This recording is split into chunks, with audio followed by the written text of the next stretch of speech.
నిజం న్యూస్. బస్సులో ప్రేమ జంట అరాచకం, హద్దు మీరిన రిలేషన్స్, అసలు ఏం జరిగింది? కథలోకి వెళ్తే,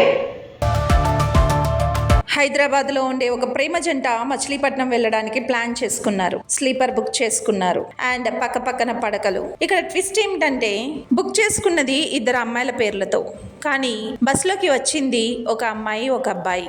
ఇది చూసినటువంటి డ్రైవర్ షాక్ అయ్యాడు, నిలదీశాడు. పక్కన పడకలు ఇవ్వడము కుదరదని చెప్పేశాడు. కానీ ప్రేమికుడు మాత్రం ఎందుకు కుదరదు, మేము డబ్బులు ఇచ్చాము అన్నట్టుగా డ్రైవర్ పైన వాగ్వాదానికి దిగాడు. కానీ డ్రైవర్ మాత్రం ఎక్కడా తగ్గలేదు. ఇది నా రెస్పాన్సిబిలిటీ, బస్సులో కొన్ని రూల్స్ ఉంటాయి అని డ్రైవర్ ప్రేమికుడికి నచ్చి చెప్పాడు. ఇది వింటున్నటువంటి తోటి ప్రయాణికులు గొడవ పెద్దదవడంతో సర్ది చెప్పాలని ట్రై చేశారు. అయినా కూడా మన ప్రేమికుడు వినలేదు. ఎట్టకేలకు గొడవ సర్దుమణిగింది. మచిలీపట్నం రాబోతుంది అనేలోగా మరలా రచ్చ మొదలైంది. ప్లాన్ అంతా అప్సెట్ అయిందనే ఫ్రస్ట్రేషన్తో ప్రియురాలు ప్రేమికుడిని రెచ్చగొడుతుంది. అయితే ప్రియుడు డ్రైవర్ పై అటాక్ చేశాడు.